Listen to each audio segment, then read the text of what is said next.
Your guidance, Lord, 'cause I got a long way to go. Sometimes I trip and I fall, oh Lord, but you pick me up and you call me yours. God, keep me stable. My flaws you cleanse on me. Abstain from evil. Your grace has set us free. Gotta keep your head in the game. Know the devil plotting on us. Gotta stay vigilant. In the black God we trust. Yeah, this race ain't for the swift. Brother man, pace yourself. Gotta stay vigilant. I stay out crooked ways. Can't live without you. I try, can't go without you. Walk by faith without you. I try, can't go without you. I can't live without you. I try, can't go without you. Walk by faith without you. I try, can't go without you. I thank God for his help, redeemed and sanctified. The laws was made for me, deny my appetites. Keep the laws and live, how I get a crown. Keep the laws and live, how I battle now. From your laws, no, not to stray. Sin's a snake, I flee away. On your word I meditate. Can't go back, not back to my old ways. Can't live without you. I try, can't go without you. Walk by faith without you. I try, can't go without you. I can't live without you.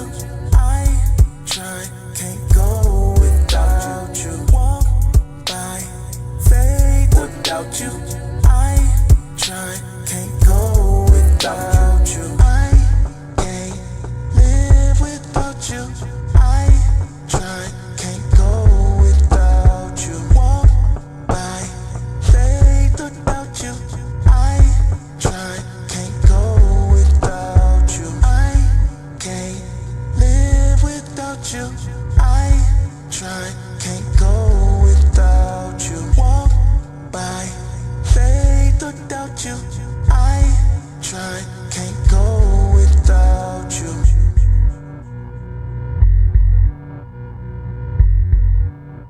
Can't go without you.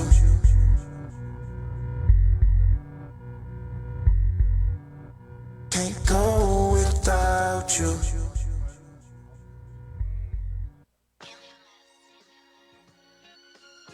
Yeah. We back, baby. Yeah. Listen. Talks of hate vibrating the street. Is it hate for my skin or hate my beliefs? They been hating my kin, they ain't facing relief. Trying to escape hell, look what it did to Khalif. They call me black, but I ain't never been brighter. Blue ribbon on my tee, I ain't never been flyer. You switch sides, I'm locked in like the door froze. Spit lines, joint knock like the door closed. That's a big up, I gotta remain confident. They said living past 21 an accomplishment. You ain't repent, you just another astonishment. You know guns, club hoes, all layers. Like life just getting lit in ball players. I guess you are what you are, player. I never went pro, but been a star player. You ain't never loved God, why your heart faking? Blood pumping, them drugs got your heart racing. Forgotten yourself, became a nobody. Damn near killed yourself, got your own body. Better a homebody than a whole thotty. Shorties uncover body like it's autopsy. We the Jews and kill each other like we all Nazi. Got the facts, keep it close like a hard copy. They praying the Lord stop me, but the Lord got me. I'm praying I never fold no origami. I know them angels close, still watch my steps. Them devils flying on me, hope I change my set. Them laws tatted on my heart, not on my neck. Let's get it. Let's get it.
dose of, I just take a dose of every day. Take a dose of Joshua 1 and 8.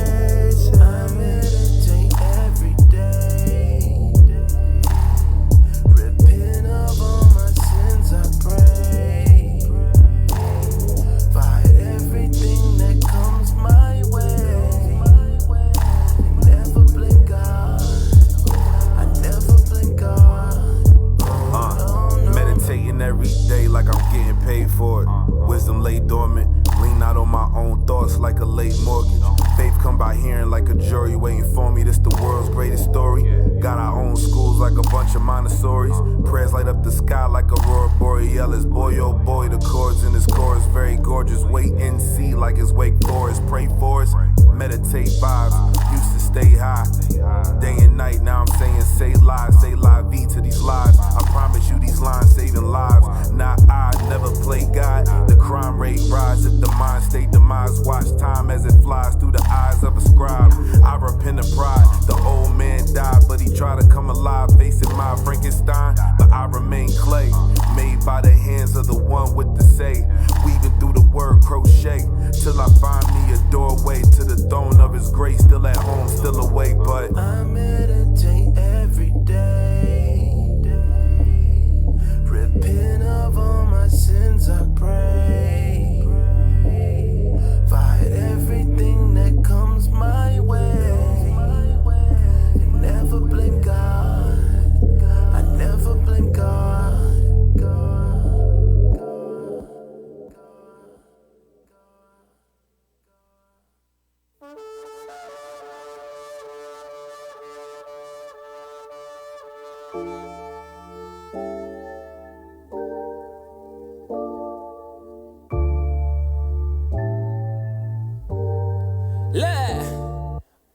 Fly through the eras I had to fulfill my purpose. To shake the whole earth with a boom when I hit the surface. They trembling nervous, they know I'm coming for certain. To murder all these niggas, devour all of these serpents. I patiently waited to turn up with fervent heat now that I'm activated. I'ma blow cause it's World War III, I hear you weeping. You're mourning, you're nasty to the T. Hiroshima and Nagasaki ain't got nothing on me. I was raised by chemists, I was made for the judgment. Don't be testing my limits, don't be pushing my buttons. In the Bible they call me flame and rebuke. And you know that that's the truth, but my homies call me nuke. I was sent here to destroy pleasures of sin. In the day of darkness, even darker than when the day began. Annihilation, no time for evacuations. When these warheads split, it look worse than decapitations. Repentance, it's genocide or it's genocide. You can't hide if you get left when the saints rise. The wicked looking in the sky, and all they can do is cry, and they already know why, cause it's judged. Gave up sin and started living righteous. It's who I am, I knew I couldn't fight this. When Christ come back, there's gonna be some mourning. You never know, the song could be your final warning. Judgment day, judgment day. When they crack the sky, judgment day, judgment day, judgment day. You say only God can judge me, well trust me, you don't wanna see judgment day. And there'll be no more crying now, so stop all your whining now. The time for change is right now. Repent or die, or judgment. I'm my best on the worst day. How you know? Because I know that's what the words say. He's the steady serving doctors like a feast day. Into the line, so they keep their bagging these away. Yeah, they bagging these away. Silly Christians with their doctors, what the heathens say. They get served a bag of tricks and that'll ease the pain. But it's only for a moment, the morning hang came. Now who the one to blame? When that black Messiah showed, now that's another thing. On and all the weakest hands, we showed them the way. But the only way, this wasn't the way. All in all the weakest hands, we showed them the way. Straight is the way through the gate, that's the only way. This wasn't the way, the only way. This wasn't the way.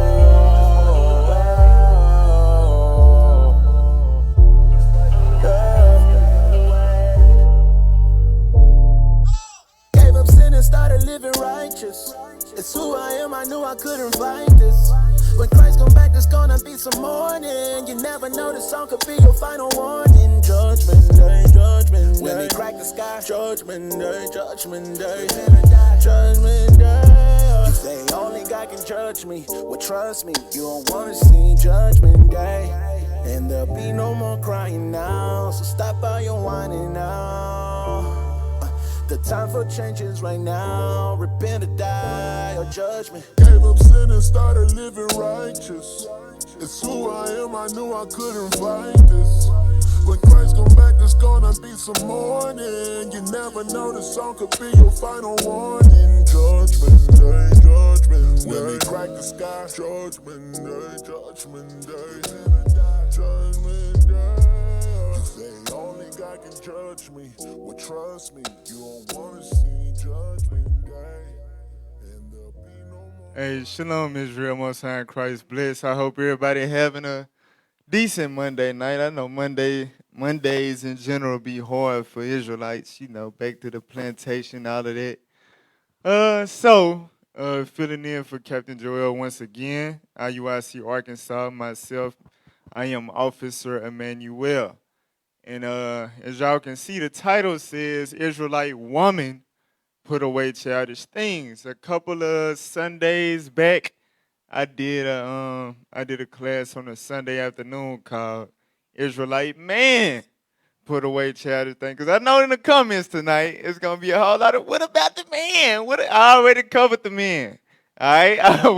I went over how the man need to step up, stop being lazy, get a job, provide, you know what I'm saying, raise your kids, be in your kids' life, all of that. I went in on the brothers, you know what I'm saying? So tonight, like I promised after that class, tonight, hey, it's the class for the sisters, all right? Put away childish things in the context of how you was raised to behave and carry yourself in Babylon. Now that you're in this truth, now that you know you're a daughter of Sarah, it's time to put those things away, all right? So before we get into the class, we got to set up the prayer. So everybody rise, face the east. Sisters, cover your head. Brothers, uncover your head, all right? Tonight going to be very interesting.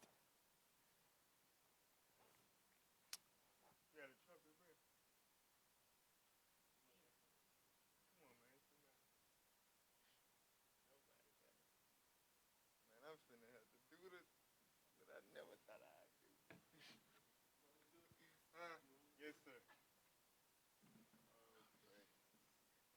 Good. Men of Israel, blow trumpets.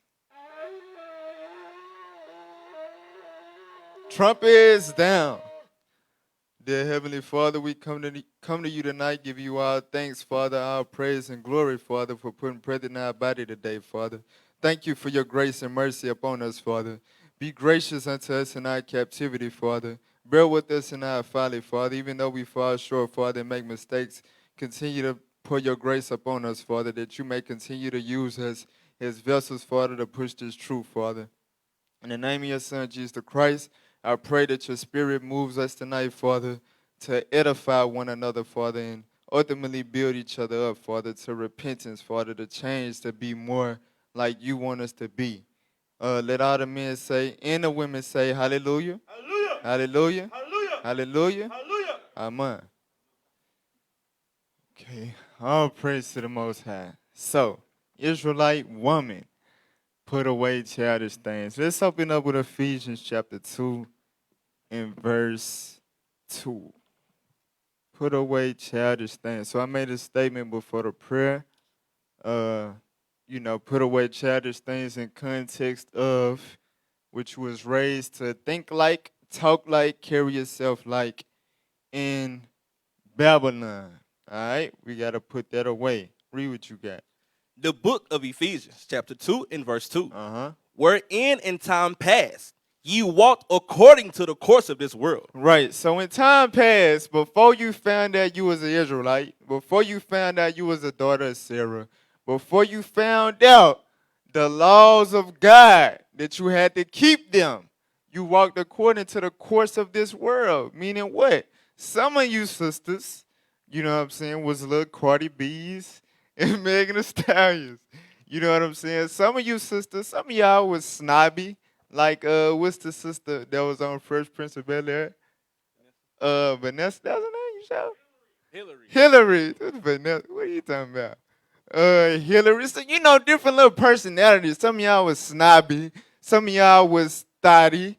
You know what I'm saying? Some of y'all thought y'all was all that. Some of y'all might have been close to being, biblically modest or whatever. I know some sisters had self-value, self-respect, but somewhere you was missing the mark. All right?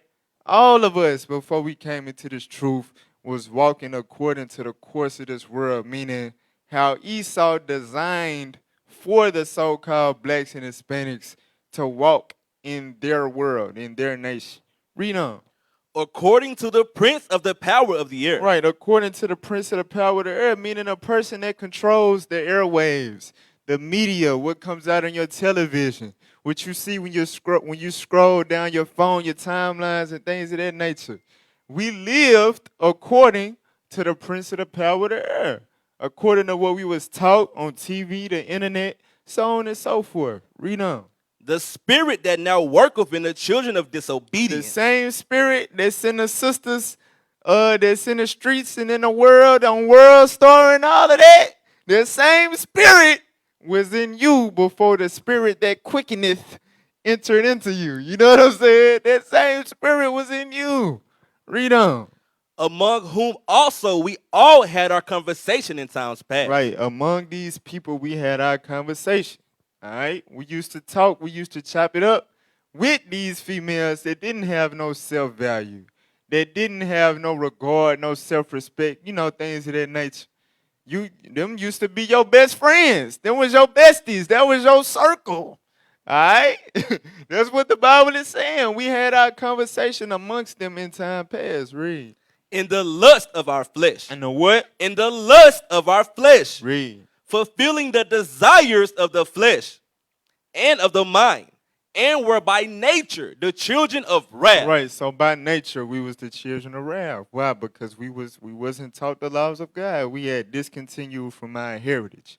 So all of our brothers, like I went over in the last one I did, tonight dealing with you sisters, you know what I'm saying? We all got different spirits, different lusts, different things that we still battle with and still carry into the four walls of these sanctuaries, of Israelites united in Christ. So we're going to touch on a few things in particular. I got 5, but tonight we really only going to have time to deal with 3 that the Israelite woman has to put away. The first thing is idleness / gossip. All right? The second thing is low self-esteem. All right? The third thing is low-class social media behavior or promiscuity. I think I said that right. Promiscuity. I did? Okay. All praises. Hey, y'all brothers, close them doors too. I appreciate you helping me, but y'all gonna throw me out for all this back and forth back there. All right? Close them doors, all right? All praises. So, yeah, them 3 things in particular is what we're going to deal with tonight, all right? So, let's get Isaiah chapter 32 and verse 9. I hope sisters ain't clicking off this thing. I really want to get a definition. I forgot what I had to use it for. You remember when I had to use the definition of the now? I think it was the last class I did, the marriage class. You know what I'm saying? Sisters, listen. Because I remember some weeks ago when I was getting the material together for this class, my wife, she walking by me or whatever, and she like, because I got some content about sisters in the beauty salon or whatever. She like, don't nobody be in the beauty salon no more. Like, man, hey, man, get your, you know what I'm saying? Move around. Sisters, I know sisters gonna be like, it's always a rebuttal. Don't know where I don't wear a weave because this and this and that. I don't be doing it. Well, look, it ain't in the Bible for no damn reason. All right? The Bible was made for the Israelites. It got stuff in here to address things that Israelites do. So don't act like the scriptures of the topics that we covering is irrelevant. All right? Don't be in denial. All right? This is your medicine. This is your healing. You need this. All right, Isaiah 32, verse 9. The book of Isaiah, chapter 32, in verse 9. Come on. Rise up, ye women that are at ease. hear my voice. Do what? Hear my voice. So God said, women, it's time for you to hear his voice. Matter of fact, one of the clips I got is from the show The Voice, when it's a whole lot of different women with their little feminist views. That's the voice you've been listening to all these damn years. God said, wake up and listen to my voice, meaning this Bible. Read on. Ye careless daughters. Ye what? Ye careless daughters. Because it seems like sisters have developed a careless attitude. You know what I'm saying? Even in this truth. Sisters, you know, hey, scriptures come out, classes come out. They, whatever. You know what I'm saying? Like, this don't matter. Like, yeah, I know, I got to come to the Sabbath because my husband. Yeah, I call you Lord because whatever. I really don't care. You know what I'm saying? God knows his daughters. God said, ye careless daughters. Read on. Give ear unto my speech. It's time to give ear to God's speech. So don't be careless. All right? Don't disregard this class tonight because it's profitable for my sisters, man. It's profitable for all you Israelite women out there. All right, let's go to 1 Timothy 2, verse 14.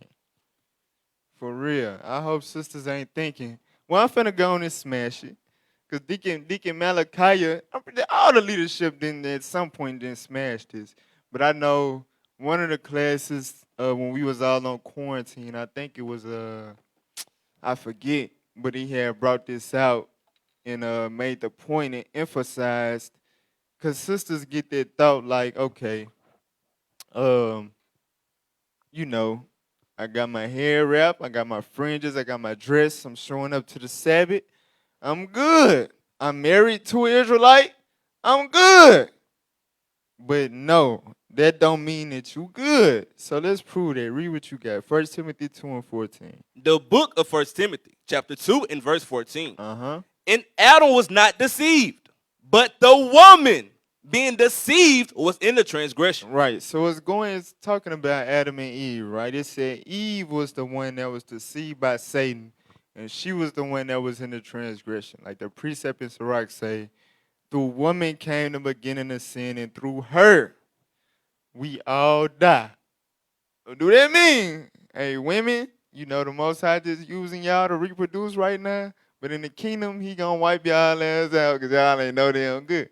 No, that ain't what it's saying. You finna clear it up. All right, read on. Verse 15. Notwithstanding, she shall be saved in childbearing. Even though, you know, of her came the beginning of sin, you know what I'm saying? Even though they prone to producing much wickedness, God said, notwithstanding, they shall be saved. You know what I'm saying? For the purpose of being wives, mothers, so on and so forth. But that's conditional. You ain't just going to be saved because you giving birth to Israelites or you a wife to a righteous Israelite man.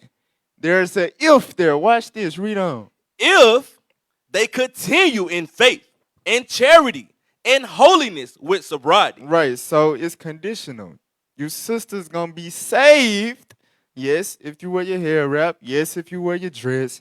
Yes, if you come to the Sabbath. But also, if you continue in faith, in charity, in holiness, in sobriety.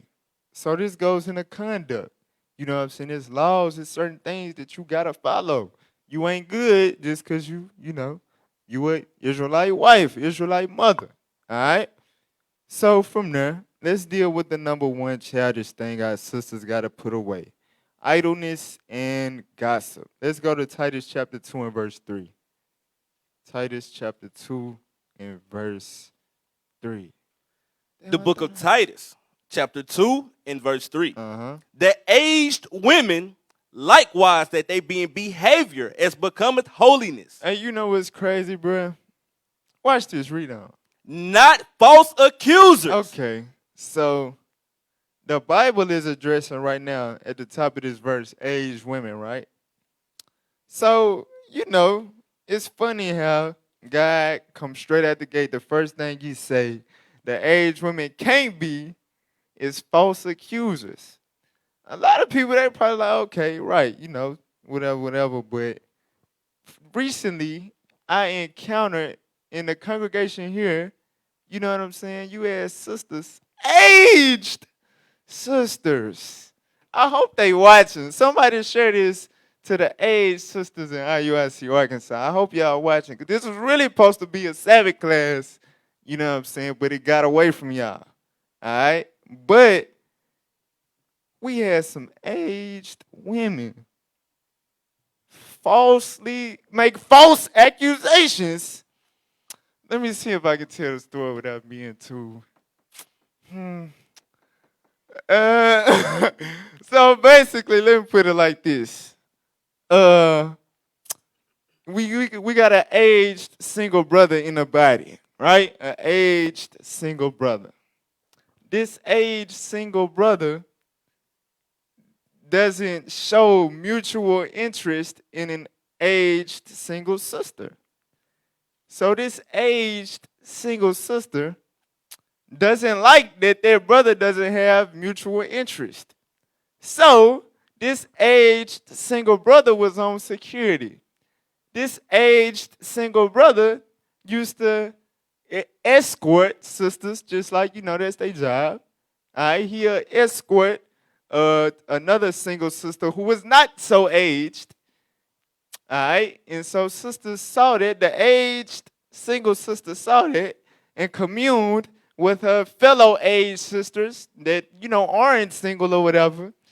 And, of course, there's jealousy involved and all of that. And somehow they started a rumor because their sister that he escorted, or that they pinpointed him escorting her, their sister, she was throwing up at the school one day. So they started a whole rumor that she was pregnant by that aged single brother. Uh-oh. Yeah, look at that.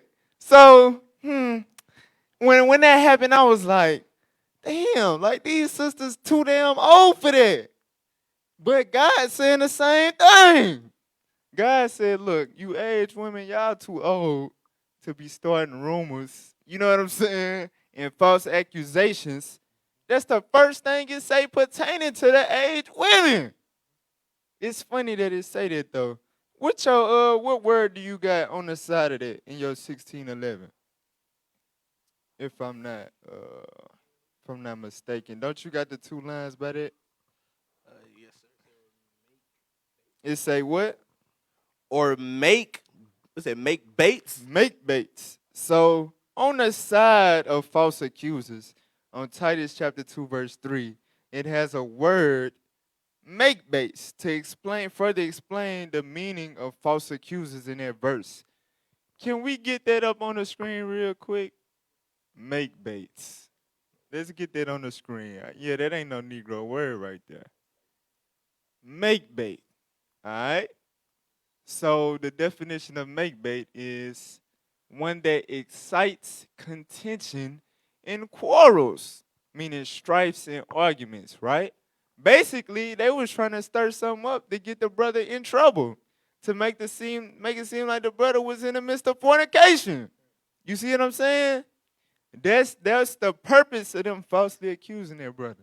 And that was the first time I seen aged women do that in a repentant Israelite sanctuary. Then I was like, damn, these scriptures, they not in here for no reason. You know what I'm saying?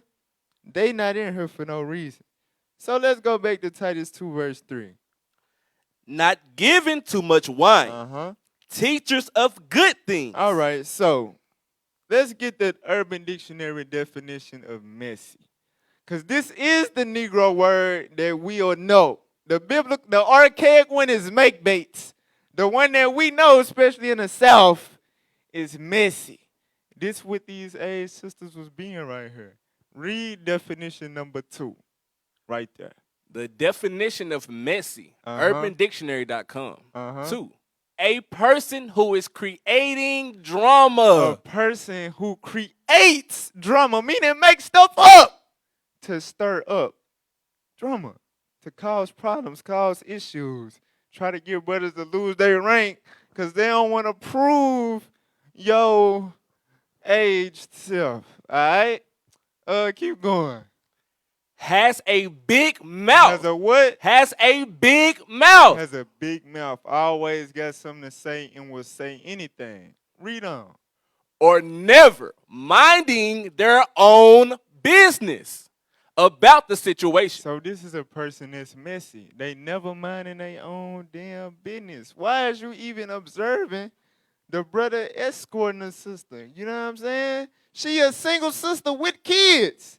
You know what I'm saying? That's a big, he on security. The brother need to secure the sister. That's why he on security. What the hell is you worried about? You know what I'm saying? Mind your own damn business and get you get your works up so you get a brother that want to prove you. All right, scroll down, scroll down, scroll down. Keep going, keep going. All right, read that one.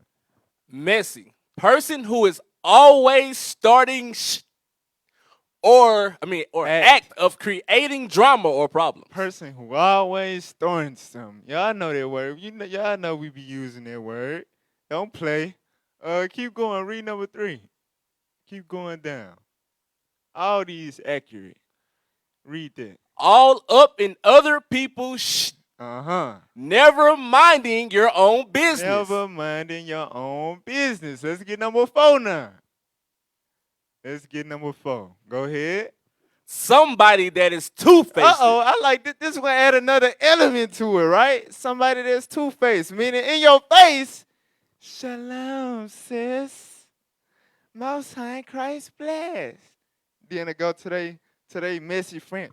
When she knows she freaking, I almost said the brother name. Let me chill out. You know, they could go and talk to another sister about what a sister got going, but in that sister face, all nice and shalomy and all of that. Somebody that is two-faced and do what? And tells other people's business. Had a big mouth. Had a big mouth. That's messy right there. God said, you can't be messy.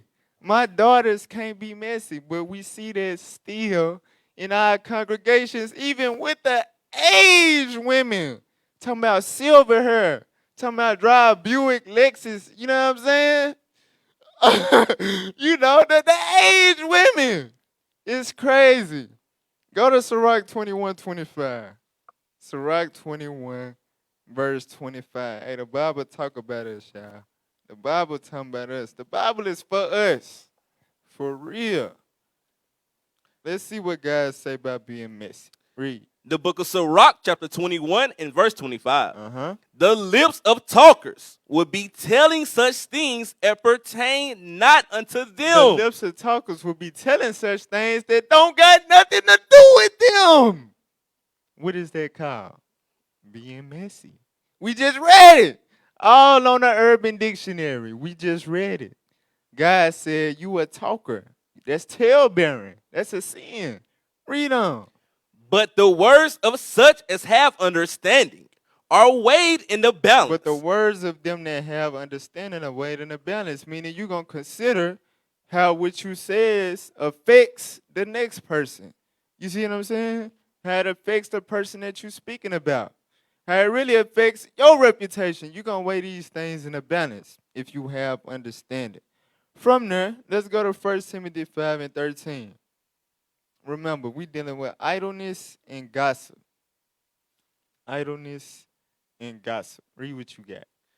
The book of 1 Timothy, chapter 5 and verse 13. Uh-huh. And withal they learn to be idle. To be what? They learn to be idle.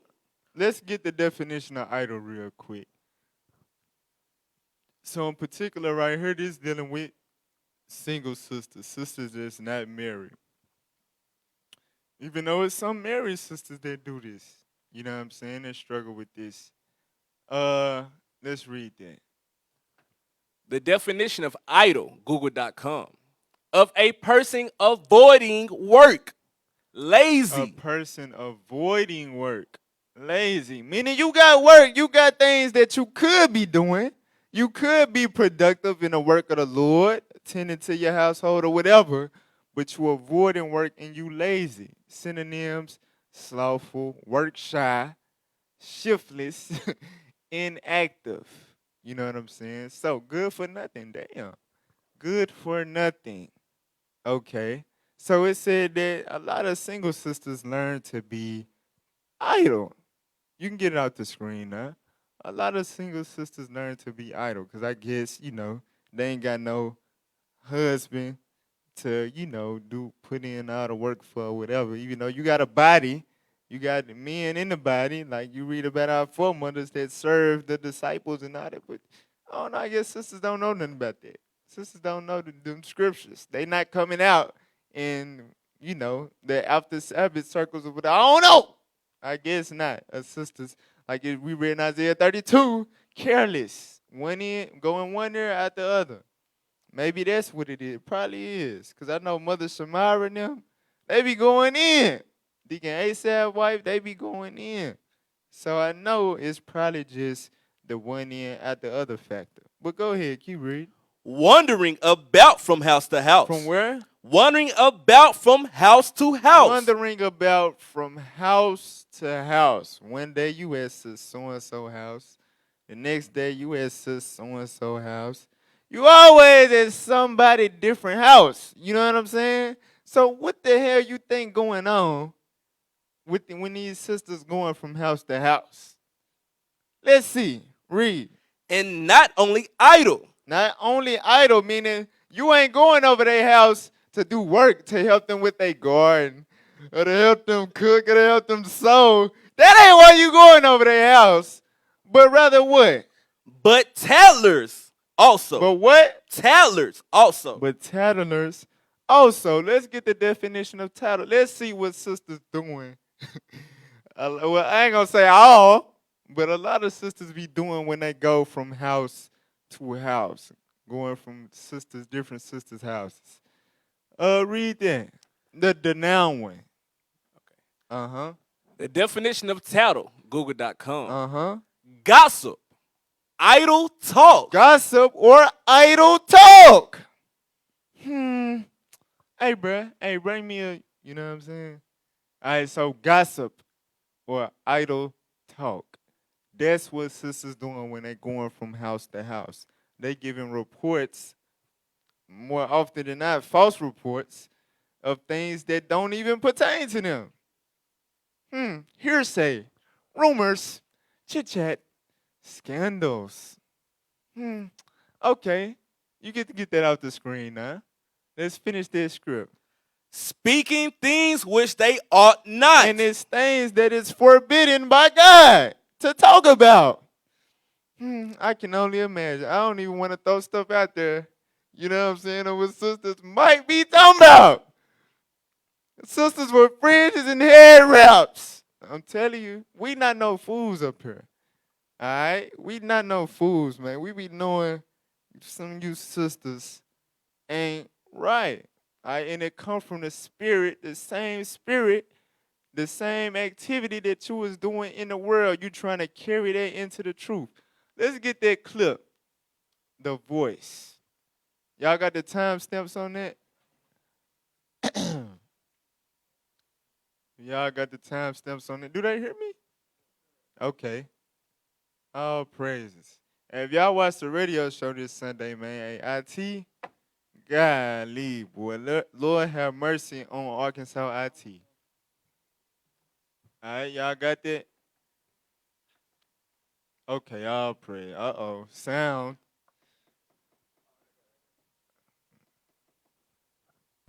So, like I said, a lot of you sisters. But can I be honest? Hold on, wait. I said the voice. It's called The Real. Damn. What was it? Ain't there a show called The Voice, though? Okay. Oh, hell. Okay. My bad. The Real. This what y'all used to watch. Y'all probably still do, man. Look, sister with her hair wrap right there. Now, let me see. Go ahead, man. Play that. Go to the salon and we like to gossip a little bit. But can I be honest? I don't find that the gossip comes from the hairdresser. It's us in the seat telling all our business. So I don't say it's the hairdresser's fault. It's us. We get there and we get to watching Chando telling all. Mira, because let me tell you, you know why I'm getting this due? Because I'm going on a date. Because, you know, my ex-boyfriend, he tried me. And his new girl is blonde. So yo quiero ser blonde también. Like, You end up telling all your business, and then you end up talking And that's to the what person they. next But to you. I also want to say the barbershops do it too, so they do it worse. It's men too. So Popey, you need to talk to the men too if you gonna talk to the women. All right. I'm That's with you, all. Jeannie. I don't know. I just don't don't like like it. gossip. But what's so At funny all. is you don't even have to hear them, but you know they're gossiping by the way they're doing the hair and the way they roll, and you're like, oh my God, did you hear? Da, da, da, da. I So just feel do you tell your business? No, because I know they're gonna tell. No. Everyone You else. just born Hell 5 no. minutes ago? Hell no. No. I will tell you this. I That's will what tell your you this. easy I wife will tell say. you this Watch about a this. gossiper, though. This is what I've learned, okay? What? If they are telling you everyone else's on. business Yeah. to you, that means they're telling your business. Oh, yeah. They're talking about you to somebody else.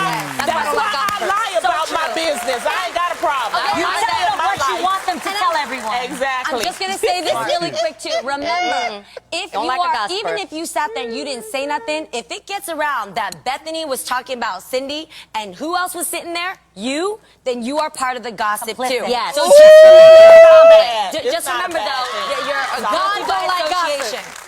Damn. Hey, that was heavy right there. But that's one of them. Don't nobody go to the salon no more. What you talking about? All right. Well, it ain't. That was a recent clip. It got hundreds of thousands of views. Obviously, it ain't just something we trying to pull out our neck to get on the sisters. No. Y'all know y'all still, even though, repentant sisters, y'all might not go to the hair salon no more. Somehow y'all find a way, a group thread or something to do what they were just talking about. All right, quit playing games. You're going to play yourself. All right, go to Wisdom of Solomon chapter 1, verse 11. Wisdom of Solomon chapter 1, verse 11. So it was going into how sisters, and they said something about the barbershop, how it be worse.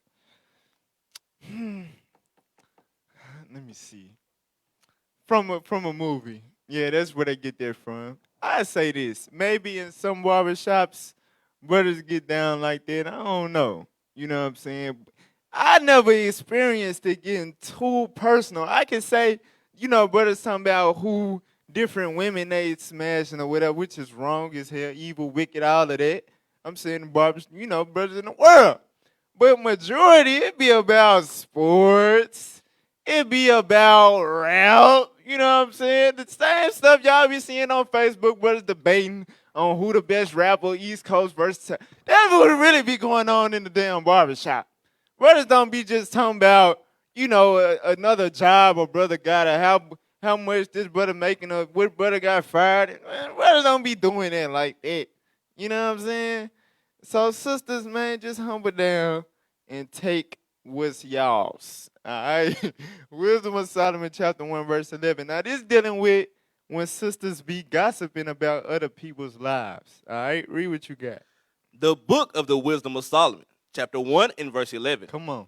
Therefore beware of murmuring. Beware of what? Murmuring. Read. Which is unprofitable. Uh-huh. And refrain your tongue from backbiting. Refrain your tongue from backbiting. That's talking about people behind their back.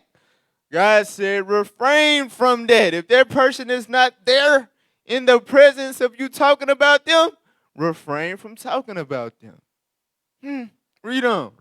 For there is no word so secret that shall go for naught. Right. So it's no word so secret that it ain't going to come out. They going to find out that you was talking about them. And remember, yeah, we know brothers do this too, but we talking about the sisters tonight. All right? But watch this, though. Read on. And the mouth that belieth. The mouth that do what? Belieth. Slayeth the soul. The mouth that belieth slayeth the soul, meaning is a murderer.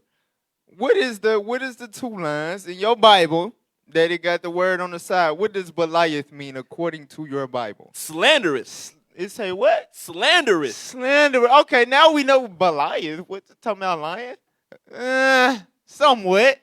But it's talking about slander. Can we get that on the screen? All right, you've been in the truth long enough. You're a little familiar with this word right here. Slander. God says slander, the mouth that slanders, slayeth the soul, meaning you are a murderer. All right? Go down to the verb definition, I think. Yeah.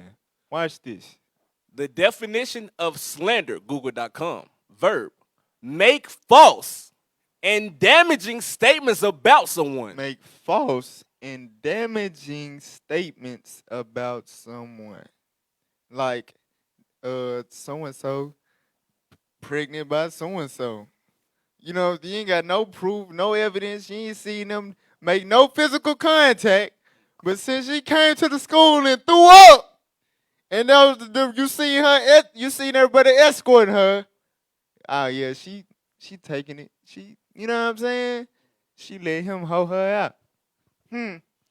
Now just imagine if that sister, you know what I'm saying, she find out that y'all making up stuff like that. What you think that's gonna do to her? And what you think gonna happen if they get around and people get to believing it's true? It's gonna damage how people look at that person. And she didn't even do that. But that's what sisters be doing. Let's read some synonyms, man. Smear, taint, misrepresent, run down. Look at give someone a bad name. Tell lies about, speak evil of, sully someone's reputation, throw mud at. Okay. God said if you doing that, if you making false and damaging statements about somebody else, you are a murderer. You are a murderer. And we know ain't no murderer got eternal life about it. But sisters think they can do that and get the kingdom because they married to an officer and they wear hair wrap in a dress and fringes. Okay.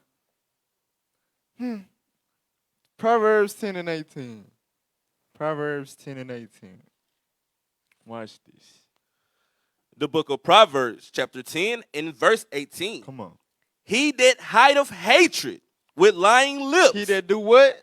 Hideth hatred with lying lips. So what you saying it out of your mouth is if you better than that person. Like you talking down on them, making it seem like you whatever. But inwardly, in your spirit, the reason why you doing that, the reason why you got that coming out your mouth is to put a cover on your hatred for that person. God exposing y'all, the spirit that you really got when you talking down on somebody, and particularly falsely. God said you just hiding hatred. That's all you doing. You trying to hide your hatred. Read on. And he that uttereth a slander. A what? A slander. That's exactly what that is. A slander. Read. Is a fool. Is a what? Is a fool. Let's get chapter 26, verse 28. Watch this. Proverbs 26, 28. The book of Proverbs, chapter 26, in verse 28. Uh-huh. A lying tongue hateth those that are afflicted by it. A what? A lying tongue hateth those that are afflicted by it. So that is another precept showing that when you making false statements about somebody, meaning slandering, you hate that person. That's why Wisdom of Solomon said you are a murderer. You hate this sister. You hate this sister. You hate the person that's afflicted by it, meaning you hate the person in which you're trying to paint the picture to somebody else that they, a whorish sister, or, you know what I'm saying, or maybe you saying that the sister got an odor, whatever, you know what I'm saying? You hate that person that you're talking about. That's what God said. Read on. And a flattering mouth worketh ruin. You working ruin. You ruining the sisterhood in your congregation. So now let's get the next clip, Dr. Umar Johnson. So this is dealing with why it's discretion when it comes to hiring black women in your establishment. All right, so he made some heavy statements on this thing. Play that.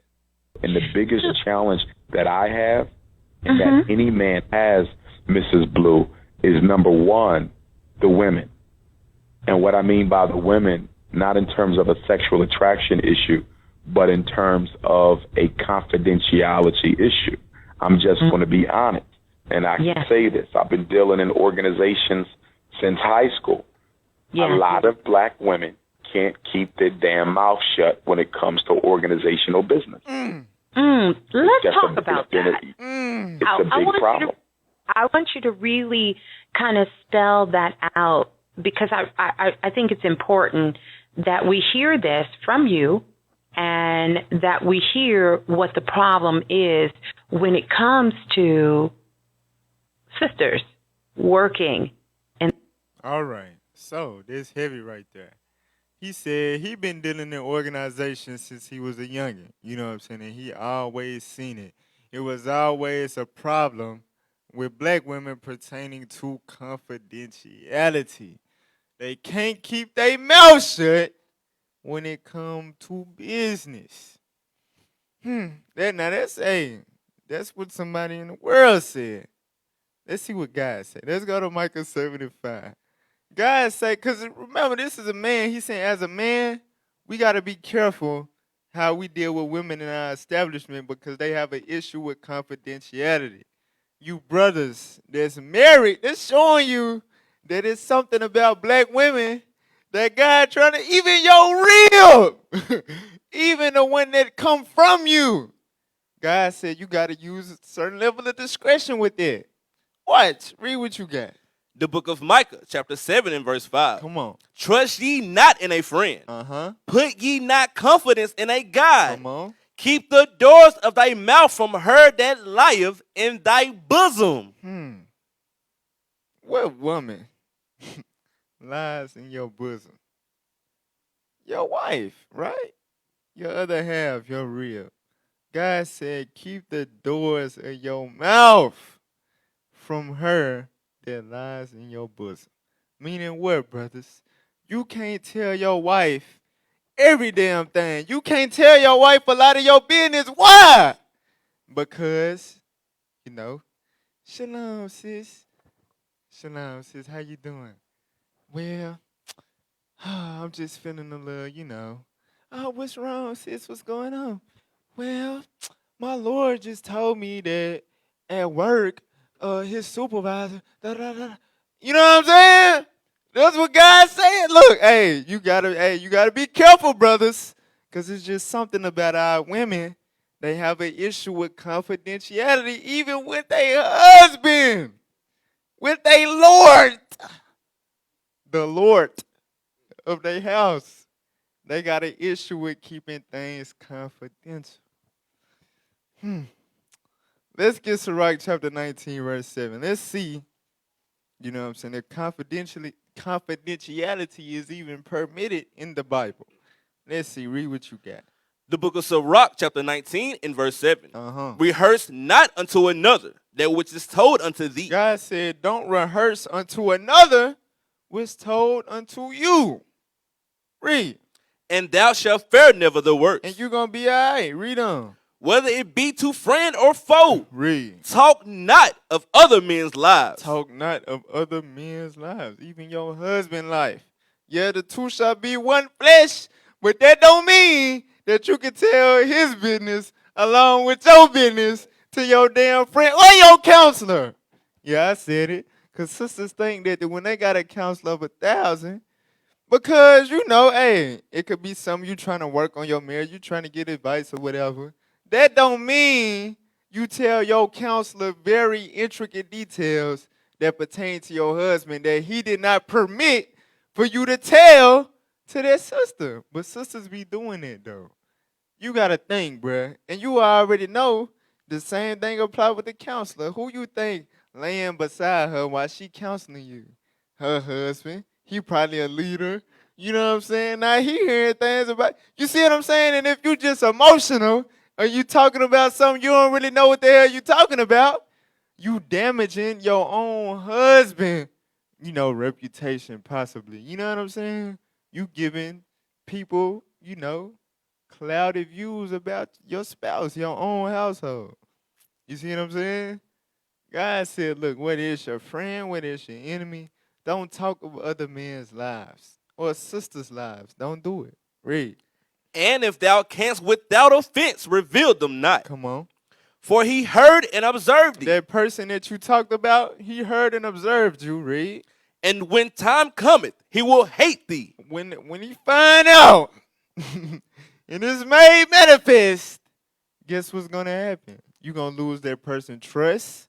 They not gonna want to talk to you. They not gonna want to deal with you because you have proved a level of disloyalty.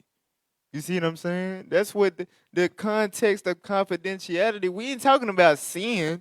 We ain't talking about keeping sins a secret. We talking about personal business.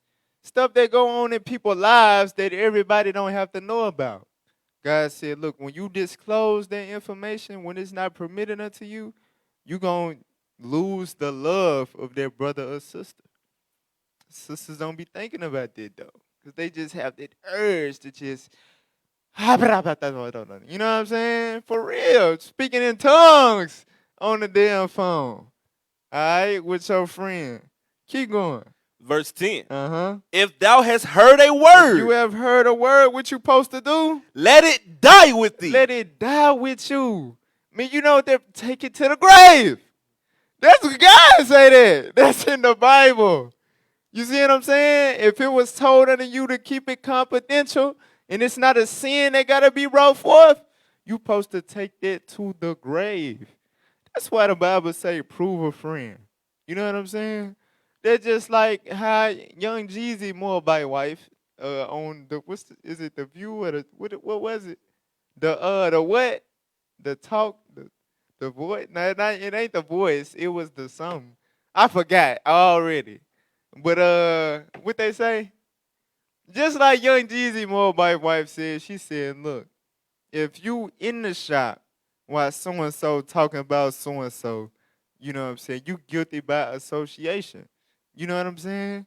So when you around sisters or you deal with sisters that you know have a tendency to do those things, you should be rebuking them sisters and marking them sisters. You know what I'm saying? Like, not to deal with them on that level, but for some reason, you know what I'm saying, sisters find themselves friends with busybodies and they try to act like they the innocent one. No.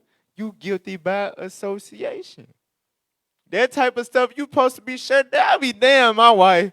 Me and leadership, we counseling about certain sisters, how we gonna shut this down and solve this problem or whatever. And these same sisters, we steady getting issues out of my wife constantly being around them, and you know what I'm saying? Hell no. Cause you know how that's gonna make me look. You see what I'm saying? Sisters, be mindful. That's why the Bible say, prove a friend. All right? God said, let it die with thee, read on. And be bold. It would not burst and thee. Be bold, meaning what? It's going to be opportunities. It's going to be, you're going to have the urge. It's going to be easy to tell somebody else's business. But you got to be bold. You got to be strong. You got to, what is saying, 2 Maccabees 7, she stirred up her womanish thoughts with a manly stomach. You see what I'm saying? That's what you're gonna have to do. Be bold, and it will not what? It will not burst. It's not gonna bust you. You seen Project Power? I just watched it last night. You ain't seen that yet? You seen it? Anyway, some people can take the pill. I don't want to just tell the movie, but yeah, it's all right. Some people can take the power pill or whatever and power up, and you know what I'm saying? But some people, when they take it, they blow the hell up. They burst wide open. You know what I'm saying? God said, look, somebody else's business is not going to be like the damn power pill, all right? It ain't going to blow you up.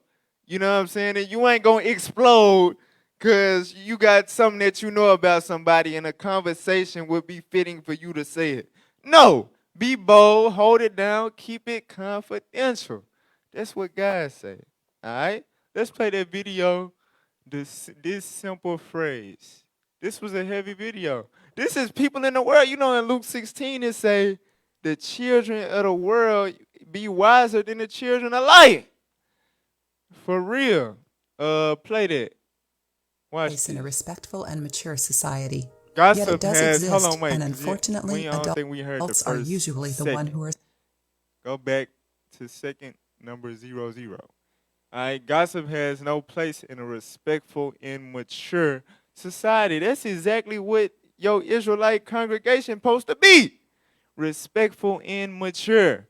Remember, the classes put away childish things. So what is it telling you? Gossip is childish. That's so middle school. That's so high school. You know what I'm saying? Put that away. Now you supposed to be respectful and mature, sis. All right, keep playing. Gossip has no place in a respectful and mature society. Yet it does exist, and unfortunately, adults are usually the one who are spreading it. Gossip is associated with idle talk or rumors about someone's personal life or decisions. You have likely heard gossip or even been in the gossip circles yourself. Today we will discuss the topic of gossip, who it affects, and how to stop it. Have you ever wondered why we gossip? Many people engage in and encourage gossiping. There are so many reality shows and gossip magazines in the media today. We inherently talk about what is going on in our lives and of those that we know and love. Yet we usually do this in a loving way. Most of the time we tend to gossip about someone that we do not like and we get some juicy information about. While at the time the information may be interesting, it is not a good idea to engage in this behavior. Most of the time you will find that people gossip because they do not feel good about themselves. It is easy to bring down others rather than to focus on themselves and how to improve. They are often looking for attention, and if they provide some juicy gossip to others, they will get swarmed around by others and made to feel important. Many psychologists have studied the act of gossiping. Studies have found that gossiping is just as harmful to the gossiper as it is to the person being talked about. Can you believe that 60% of conversations between adults are about someone who is not present in that conversation? That is ridiculous. Now that we know that most people gossip, the question becomes, how do we stop? If someone is trying to drag you into a conversation about someone else that you really do not want to be in, simply ask them, why are you telling me this? This question will stop them in their tracks because it disrupts their motive and their thought process. It takes away the attention off of them. It also makes it clear to them that you are not interested in being involved in this conversation. When you ask this question, they will stop. They may mumble some kind of an answer, but it is never a good, legitimate one. At that point, you can clearly state that you do not wish to be involved in that discussion and suggest that they discuss their information with the person that they are talking about. Our society has become one that revolves around other people's pains. Instead of joining this trend, refuse to engage in a conversation about a person that they would likely be hurt by should they overhear it. Wow. So, you saw how Trick giving y'all solutions, man. Look at what the hell is this? All praise to the Most High. All praise to the Most High. Even though God said all that way aforetime, Esau had to put it in a little video. But everything that they said was on point. You gotta stop and ask people, man. When they coming to you trying to tell you about somebody that's not on the phone, not in the room, you know what I'm saying? Somebody that doesn't know that it's a conversation being had about them. You know what I'm saying? You gotta ask that person. So why you telling me? You must think I mutually hate that person. You know what I'm saying? You must think I'm as messy as you are. And like she said, that's it's gonna kind of shake them up like, oh, because they thought process, they motive was to feed, to nourish.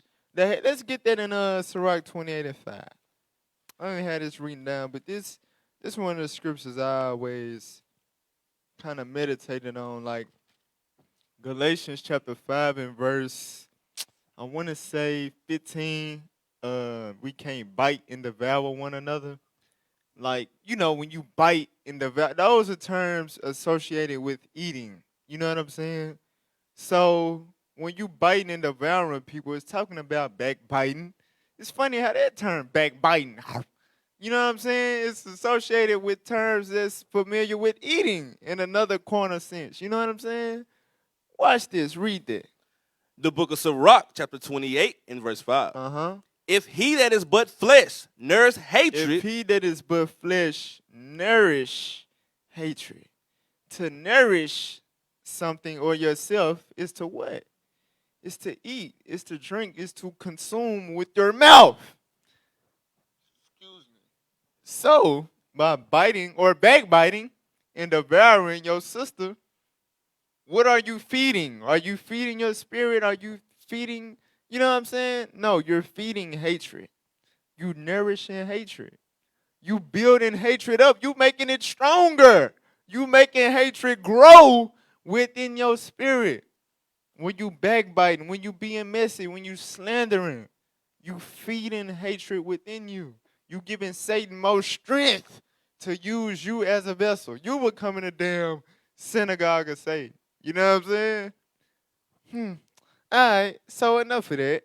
Y'all get the point. I hope y'all get the point. When you a repentant sister, you know what I'm saying, you don't come into these doors to still be messy and talk about other sisters or brothers, other people's husbands, whatever. All that, you got to leave that on the other side of the door. You know what I'm saying? That's a childish thing. We got to mature. We got to grow up, all right, according to what the Bible say. So now let's deal with the number 2 topic, or the number 2 childish thing our women got to put away. Low self-esteem. Now,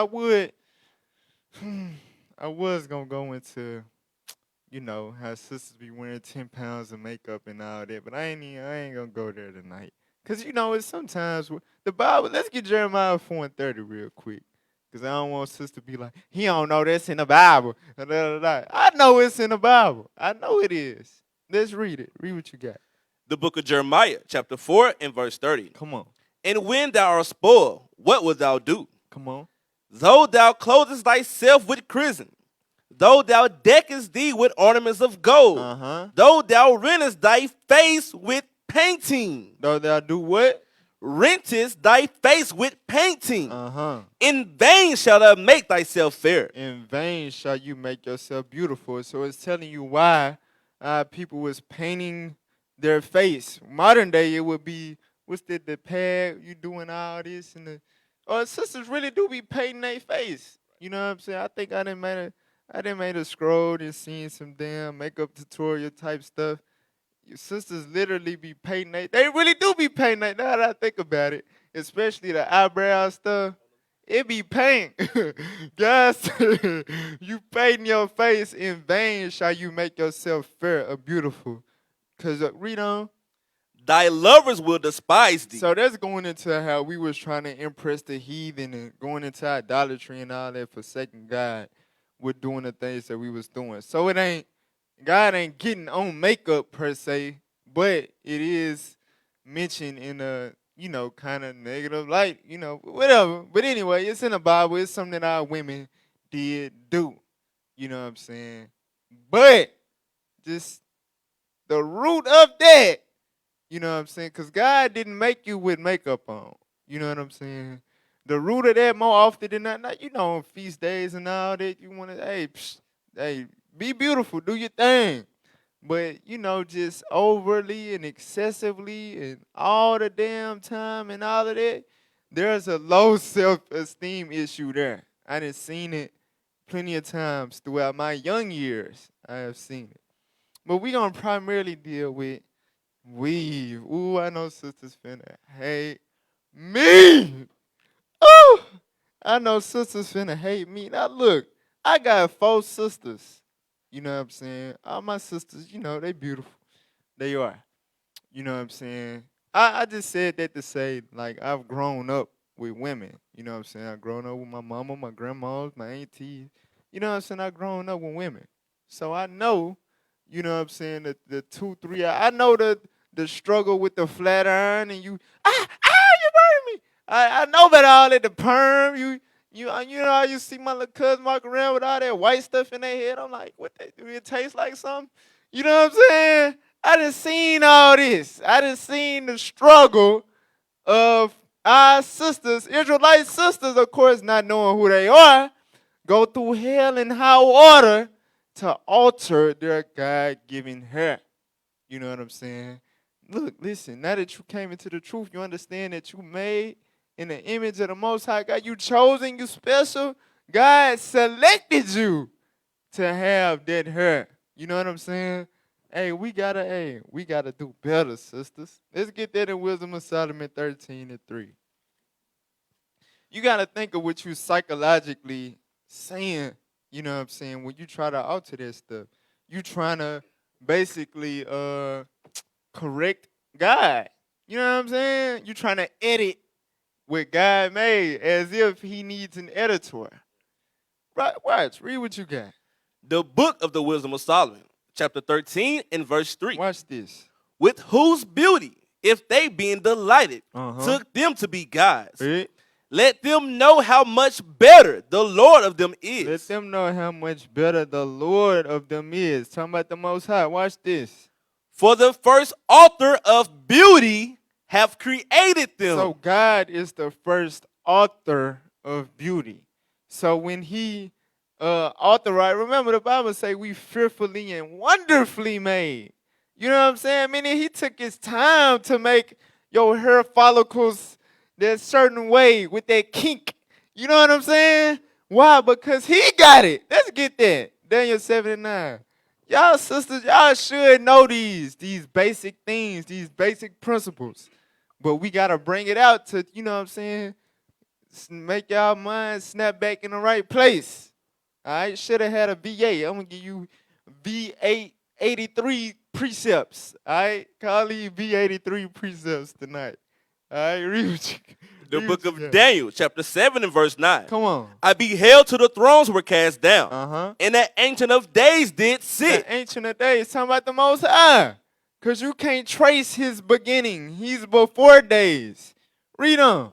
Whose garment was white as snow, and the hair of his head like the pure wool. So the Most High God, the author of beauty, himself had hair like the pure wool. Can we find somebody find the old dictionary, Willie? Find that for me, all right? And get Psalms 50 and 2 while they looking for that. Psalms chapter 50 and verse 2. Listen to this, y'all. This for my sisters, man. I love y'all, man. For real, that's why I love y'all. We gotta do better. You know what I'm saying? Read what you got. The book of Psalms, chapter 50 and verse 2. Come on. Out of Zion, their perfection of beauty. The what? The perfection of beauty. Read. God have shined. So out of Zion, God shines. Remember, you know what I'm saying? We are Zion. You know what I'm saying? That's referring to us, the children of Israel. God shines through us. God calls us the perfection of beauty. Perfection of beauty. Meaning that nappy hair that you been trying to perm and been trying to cover up and put glue on and sew on top of, and you know what I'm saying? You doing all that. God said that's perfect. You can't add to perfection. You know what I'm saying?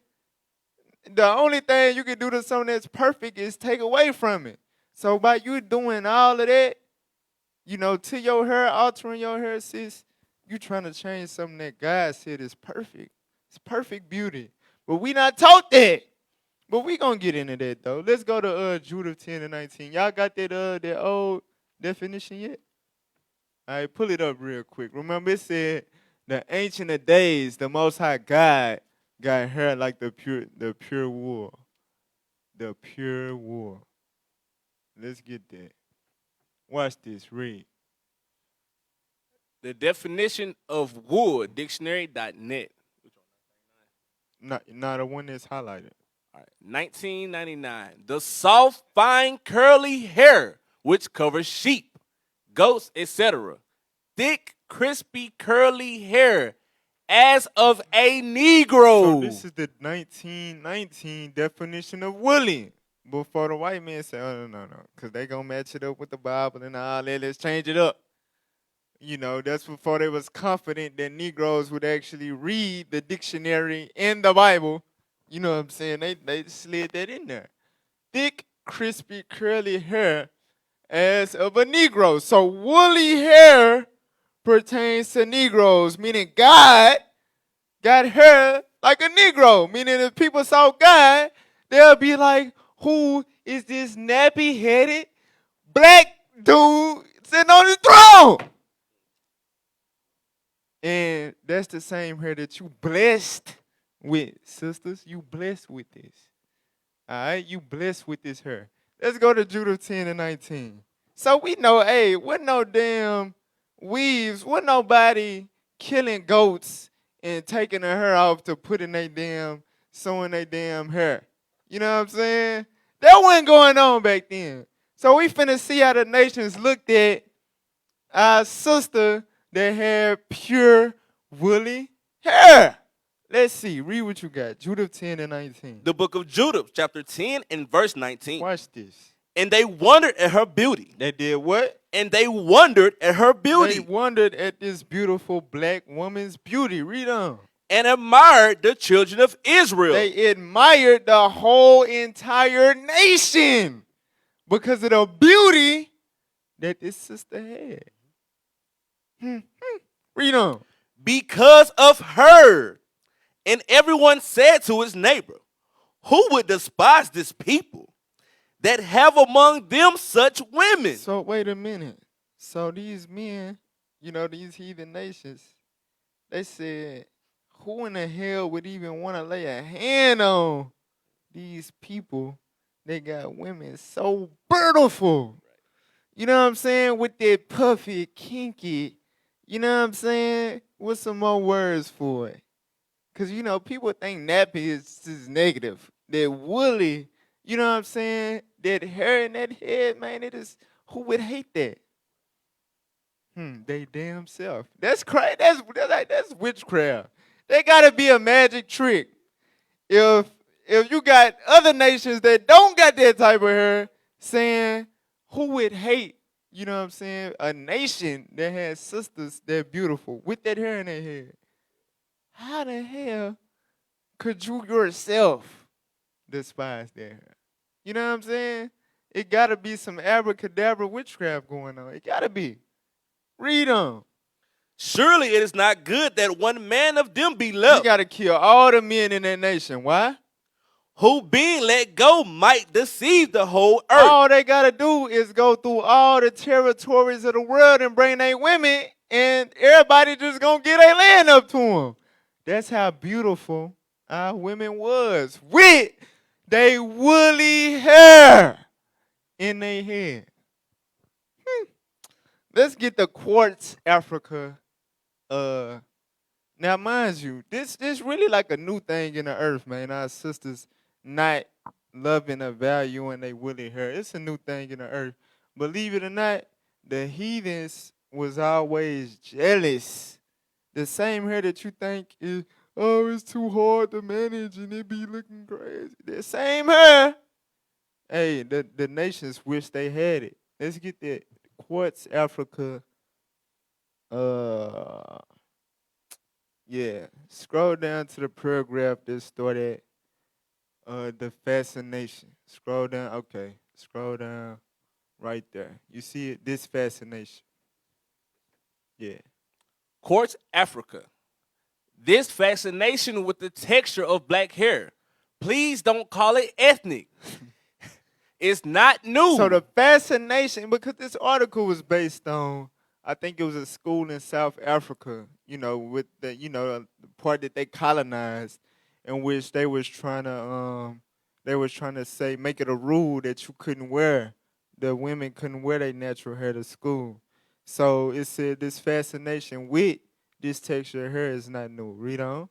In slave societies, white women would often hack off the hair of their enslaved female servants. They would do what? Hack off the hair of their enslaved female servants. So when you was in slavery, the white woman, the same white Barbie doll that you want to be friends with so damn bad, you know what I'm saying, that you want to look like so bad, that white woman, because we be thinking a white woman innocent, bruh. For real, I know this because of how hard my damn mama was supporting Hillary Clinton when she was running. We think the white woman is just innocent. It was just the white man that did all the evil to us. when you was in slavery, white women would hack off your hair. Keep reading. Because it supposedly confused white men. It did what? Confuse white men. We're going to expound on what that means. So it said the white woman would hack off the hair of enslaved females, meaning sisters with woolly hair, because it would confuse white men. We're going to expound on that later, a little later. Skip to but. It's a paragraph that starts with but. Scroll down. There you go. But it's not. But it's scrolls. Yeah, there you go, right there. All right. But it's actually not a contradiction. Since desire and fear often feed on each other. In a documentary produced and narrated by Chris Rock called Good Hair. Right. A lot of y'all, Bishop Nathaniel did a class called Unbelievable. Somebody drop that link in the comments. Because I ain't going to go just too deep into all this tonight, y'all. This is a segment of a class, not a whole class on this. But he had brought out, you know what I'm saying, the movie that Chris Rock did called Good Hair.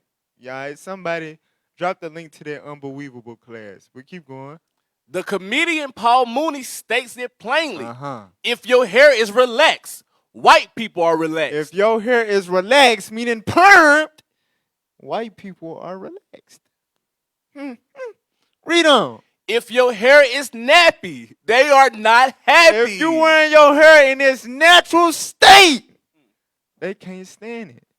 Really, I don't think she's going to expound on it too much in the sense of what I'm about to say.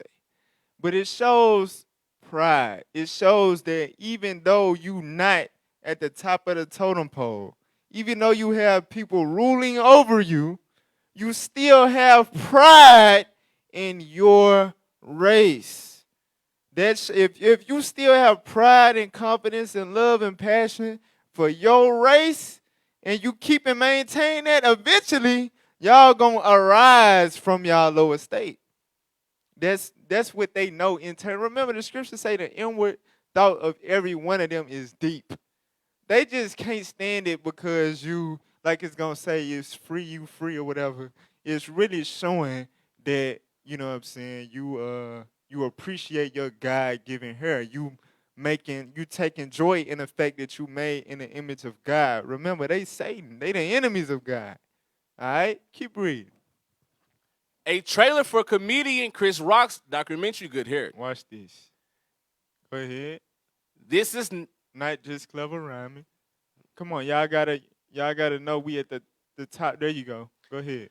This is not just clever rhyming. Moonix pointing to the fact that nappy hair is inevitably associated with something that is out of reach for white people. Happiness. Damn. Read on. When you sport your natural hair, you are free. Your hair is wild. You have a new hairstyle every day. Read. You are radiant. You are regal. These are out of reach for most people. It makes them unhappy. So she's saying that white people, they cannot really internally be happy like we can. Interesting. Keep going. You gotta think. They go back to the story of Jacob and Esau, bruh. That's why they got their perpetual hatred. They would never be happy because they know they sold out. They would never get a chance to get their birthright back. So yes, they can never really truly be happy. Keep going. It is also about conformity. By choosing not to tease and tame your hair, you are also choosing to let your hair express its personality, rather than look like everyone else's hair. Read on. That's why it makes people unhappy. So that's really going into what I was saying, but I added some depth to it. The white man don't want you to embrace your hair because just like in First Maccabees, they want everybody to conform to, you know, how they look, how they walk, how they talk. You know what I'm saying? The glory of the Grecians. Right, exactly. Keep reading. Notice that I have generalized the issue to people in general, rather than writing about white people. Because misconceptions about what black hair is are also propagated by black people. Right, so she ain't just writing as far as what white people be having to say, because really, it be black people propagating, you know, the hair is to this or it's to that or whatever. And she went into that as far as I wear weave to protect my hair because it be getting dirty. Or I be wearing weave to what else they be saying? It's on here. Some I forgot. Keep going though. In fact, I would argue that most white people don't know anything about black hair. Facts. And get most of their misconceptions about what it is from black people. Right, from black people running their mouth with their low self-esteem having selves. All right, so let's get the next article real quick. BGLH Marketplace. Now this is dealing with in the state of Louisiana. In history, it was a law that our sisters could not walk around with their natural hair. This is going to expound on what it said. The white women used to hack off our hair because it confused white men. Oh yeah, and I got a sister, you know what I'm saying? She in the world. My sister, I love her, you know what I'm saying? But she got a weave company. She sell wigs and weaves. And I done seen her natural hair plenty of times, you know what I'm saying? And she recently made a video on Facebook showing her natural hair. Like, see, we don't be wearing weave to, it's a rebuttal for every damn thing. Trying to prove the point. We don't wear weave because we trying to hide it. See our hair good or whatever. So why the hell is you wearing? You see what I'm saying? It don't really answer the question. You know what I'm saying? But it's that same rhetoric, that excuse. It's to protect it. It's to, I don't feel like doing all that with it. I ain't got time. All right, read the title, then we're going to scroll down to the point. Shocking history. White women of color in the 1800s were banned from wearing their hair in public. Right, while women of color in the 1800s was banned from wearing their hair in public. Scroll down to where it say, with a little digging. Watch this. Watch this. Read that. With a little digging, I found that there was in fact a law of sorts that demanded women of color in Louisiana to cover their hair with a fabric cloth starting in 1789 as a part of what was called the Bando du Bien what's it? Edict for good government. Keep going. What these rules were meant to do was to try to curtail the growing influences of the free black population and keep the social order of the time. Mm-hmm. The edict included sections specially... So hold on, wait. It said they was trying to curtail the growing influence of the free black population. Meaning what? They always wanted to keep you in slavery. At some point, it just didn't become economically sound to keep you on a plantation. But they always wanted you to remain in that state as a slave. They didn't want your influence to be as if you were free just as them. And it's still to this day. All right? They just got real crafty on how they can, fulfill their tactics. Many wiles of the devil. Many wiles of the devil. Go ahead. The edict included sections specifically about the changing of certain unacceptable behaviors of the free black woman in the colony, including putting an end to what he and others believed to be the overly ostentatious hairstyles of these ladies, which drew the attention of white men. They did what? Drew the attention of white men. They did what? Drew the attention of white men. Oh, go ahead. And the jealousy of white women. Oh, that's why the white woman was hacking your damn hair off your head. Because the white man fell in love. Contrary to what y'all may think. The white man fell in love with your nappy hair. And the white woman was jealous of that. Hold that, let's get 2 Ezra 2:28. Real quick. Because God said this was going to happen. But our sisters don't understand. We done became really ass backwards in Babylon, bro. I got to make that a class. I can't put that in the title.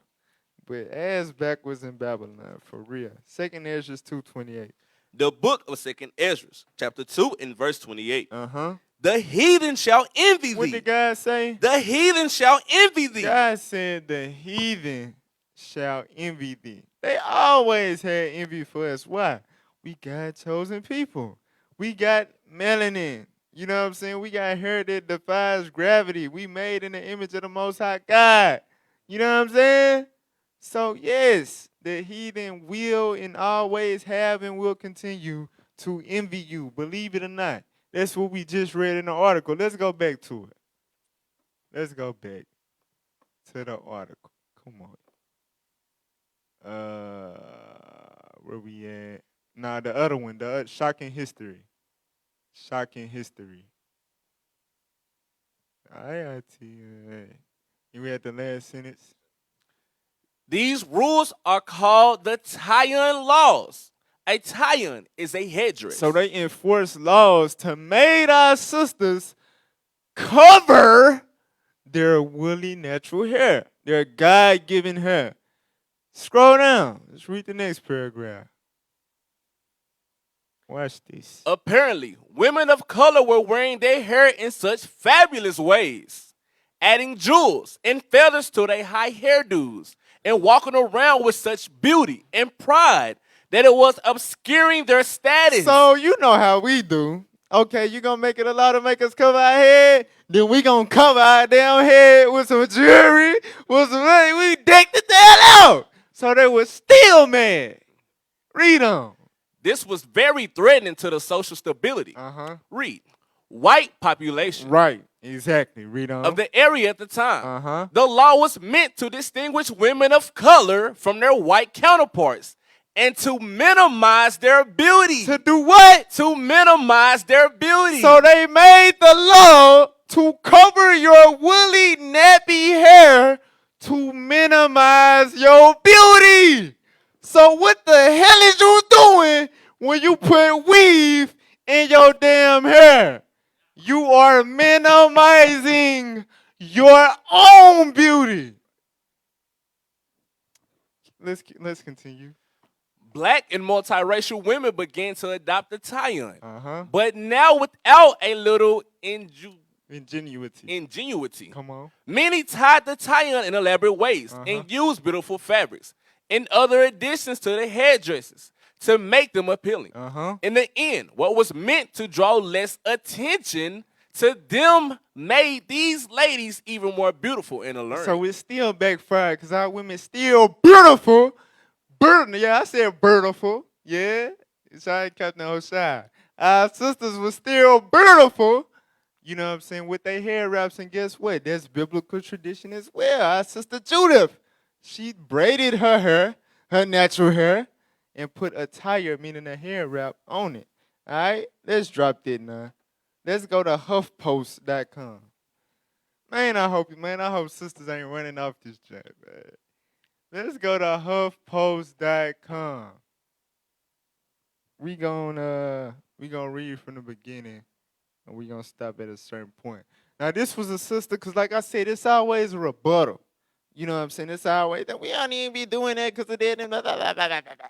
See, this sister came forth and kept it real, all right? But this sister, she got an Edomite mother and a Jake daddy. You know what I'm saying? So the Jake gene was stronger, and thus she was born with woolly hair. Now, read that title.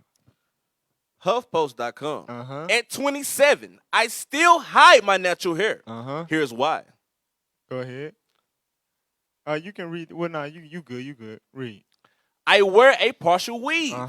That means part of the hair on my head is mine, and the other part came from the scalp of some random woman in India. Wait a minute. Hold on. Now, look, yeah, that's another thing, too, that Bishop brought out, that unbelievable. That hair, them random, you know what I'm saying, the random Indian woman hair, whatever, they be cutting their hair off and sacrifice it to their gods, their Hindu gods. And you get the remains shipped to you in America. So, you know, and they sell it in the store, and it's a damn $1 trillion industry. Meanwhile, we ain't got a damn, let me chill out. All right, so she get the other part. And that's another thing sisters be doing too. This ain't even this. Some of this my real hair.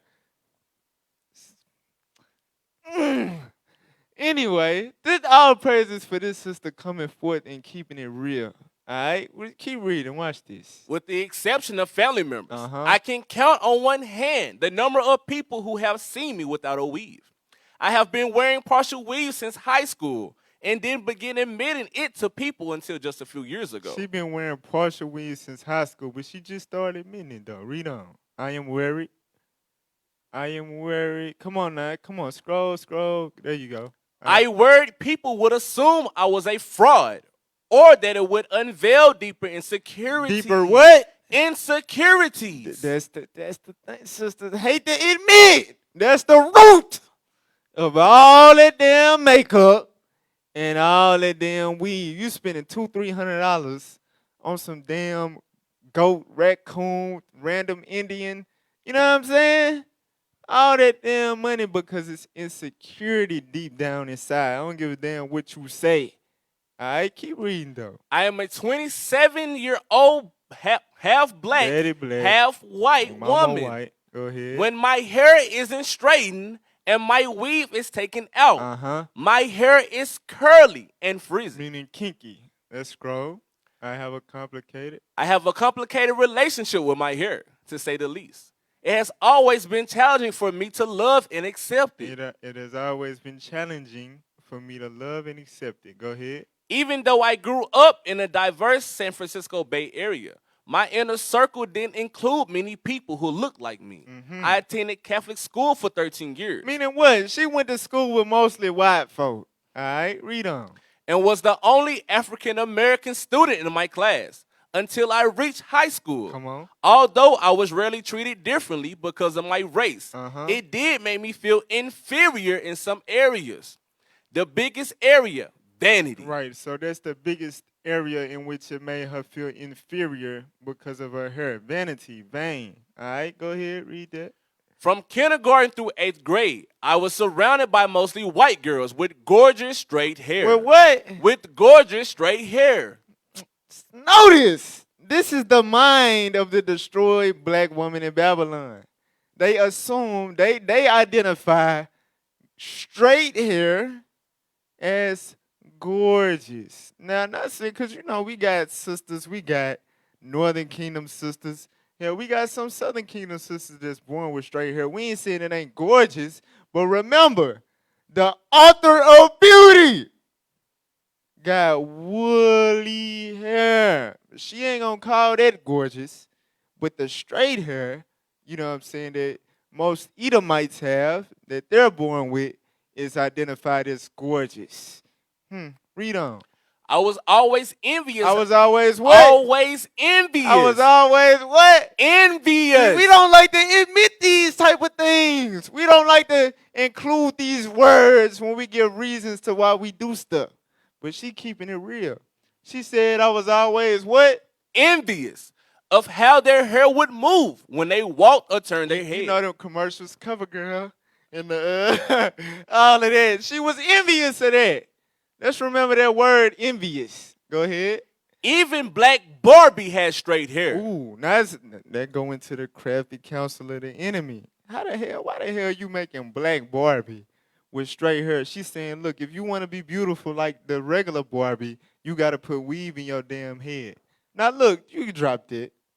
Let's get Proverbs 3:31. So she said that she was envious of the so-called white girl hair, the gorgeous straight Barbie doll head ass hair. All right, she was envious of it. Let's see what God say. Read what you got. The book of Proverbs, chapter 3 and verse 31. Come on. Envy thou not the oppressor. Do what? Envy thou not the oppressor. Do that sound like a suggestion or a commandment? That don't sound like no suggestion to me. God say, envy thou not the oppressor, meaning the people that's oppressing you has been oppressing you for hundreds of years. Don't envy nothing that they got, including their damn hair. Read on. And choose none of his ways. Do what? And choose none of his ways. Including their hair textures. Don't make the choice. If you're born with it, you're born with it. But don't make the choice to install their damn hair in your head. Now let's get the next article, the latest hairstyles. So this is 2020. This is what our black women put in their head. All right. So as you can see it, all this makeup, she trying to look like Nicki Minaj. What Nicki Minaj call herself? Barbie. Come on, let's scroll down, y'all. Let's scroll. Go to next. Scroll down.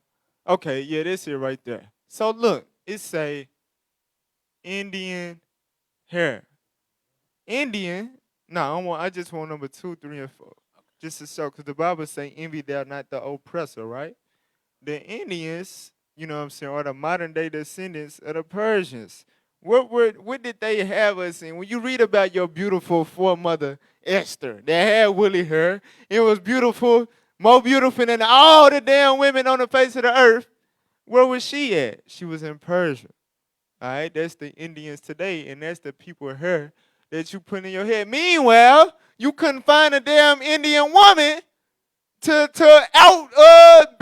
beat Esther in a competition as the most beautiful. But we put their hair in our damn head. Let's read that. Indian hair has Indian hair. Indian. We ain't even gotta read to hell with the description. Just scroll down and just look at it. Indian hair. So that's a sister, a prominent figure amongst black women. Brandy. All right, she was on TV for a whole lot of years in a row. So let's go. Let's go to number 3 now. Let's go to number. Now you got to go hit next style. There you go. Hit next style. Yeah. Come on now. And look at Gabrielle Union, huh? Woof. Gabrielle Union, boy. She look like she got demons on her. All right. Malaysian hair. I'm sorry. You were supposed to read it. Number 3, Malaysian hair. So Malaysian hair. All right, I believe what they descendants of Japhet, right? If I'm not mistaken. They is not our people. Let's go to the next one. Let's look at it. Hold on, let's see how it look. Damn, my fault. Let's see how it look. Is it gonna load now? Now, I'm pulling this out because it's sisters in the truth that got this garbage under their hair wrap now. Damn. Okay. I was finna say, man, look, you see a sister with this in her hair, you know what it is. It's a violation of Proverbs 3:31. Okay, go to the next one. Captain Hoshai did a class today called the self-hatred, the identifying self-hatred or something like that. Now watch this one. Now we gotta read the description on this one. Read that. Number 4, Eurasian hair. Eurasian. Now you might be thinking, what the hell is Eurasian? What the hell is that? Let's read that. Eurasian hair comes from individuals with a mixture of European and Asian descent. Them the two of the top 3 worst nations. You know what I'm saying? As far as regarded by the Most High God, he said, Moab, my wash pot. And over Edom will I cast out my shoe. But our women, one of the hottest weaves in 2020 is Eurasian hair. Let's look at that. This how sisters be looking at their job. And on the Sabbath, they, shalom. But at work Monday, that's how they look. They looking like Ching Wang or something. You know what I'm saying? Ching Wang Van Goven. You know one of them European last names or something. All right, Eurasian. What the hell is this? So them is your oppressor's hair. And them are the hottest weaves worn by black women in 2020. Hair that they not born with. Let's get Isaiah 3:22.